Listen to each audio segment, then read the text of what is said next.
I'm going to be making a Thanksgiving classic, something that I make every year. It's bacon and caramelized onion rolls. I make this every Thanksgiving and they're great as an appetizer or even a side dish because it is bread. So I've already chopped and fried the bacon. Right now I'm going to caramelize the onions. So for the bacon, I just chop them up really small and fry them as normal on medium-high heat. And then I'm going to take the bacon fat, take about 2 to 3 teaspoons. Right now I have a lot of onions, so probably 3 to 4 teaspoons of bacon fat. I'll put them in the onions along with the white wine and onions. Alright. See, now I have the onions here. This was about 2 large onions and 1 medium-sized onions. What I'm going for this year is to have a lot more filling, so it's not as bready. If you want more bread, have less filling. But I love caramelized onions and bacon, so I'm going to be adding a lot in mine. So now I'm going to be taking 3 to 4 tablespoons of bacon fat. Oops. And just drizzling in. This will add some flavor onto the onions. And also taste the pan. 3. And now 4.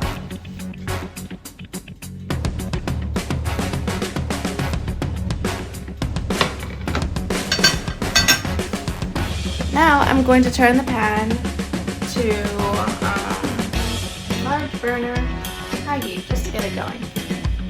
And then this is going to saute for a bit until they're like about 2/5 of the way through.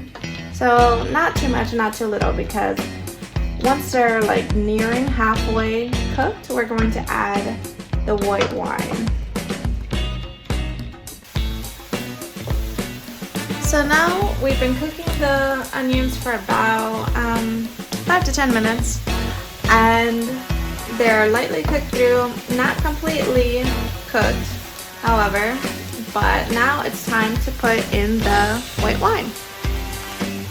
So you can use sweet wine such as port or Moscato. Right now I'm just using Chardonnay. Tastes just as good. And that's what we have. So you can use whatever you have really.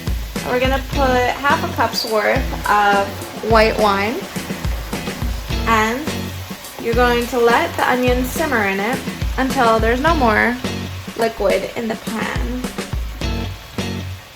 Until it's caramelized. Let it sit and simmer. Now all the liquid has been evaporated and absorbed into onions. However, I like mine very winey flavored, so I'm going to add more wine and do this process again until I have used about a cup or a cup and a half of wine.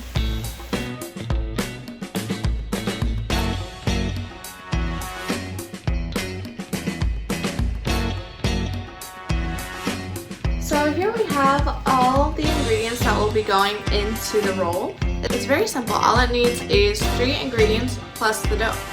Right here I have cheese. In this case I chose cheddar and some Gouda.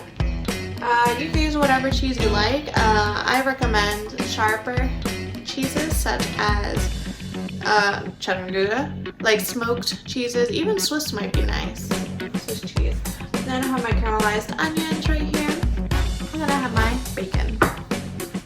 Now that all the filling's done, we got pre-made pizza dust from Publix and rolled it out into a narrow rectangle. So it's long, but not very deep. As you can see, we rolled out the pizza dough to make it nice and long and very narrow. So we're going to put the cheese first, then the onions, and then the bacon. We're just going to sprinkle it generously over all the surface of the dough. We put it on wax paper to make it easier to roll into a roll.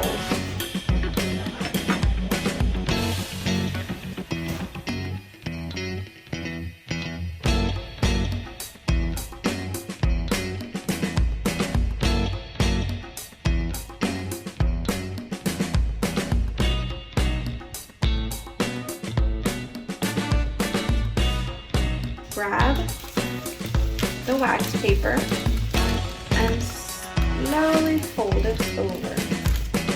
And then continue folding, but be careful not to include the wax paper on it.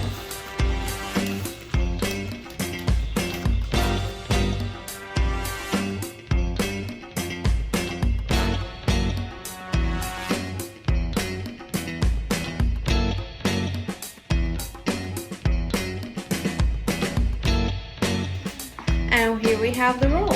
Now it's time to cut the roll. We're gonna cut it in pieces about this thick. That's about 2 inches. So 2-inch thick pieces.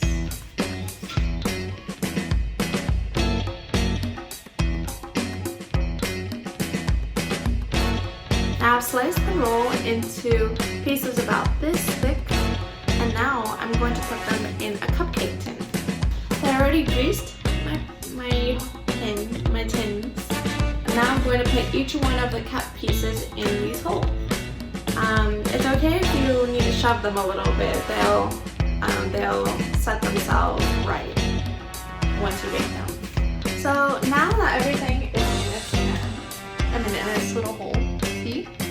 It was pretty large, so I had to shove it in a little bit, but that's okay because when it bakes, it expands anyway. It's not gonna be a pretty dish. It's mostly about the flavor. So then we're gonna bake it in the oven for about 20 to 22 minutes at 400 degrees.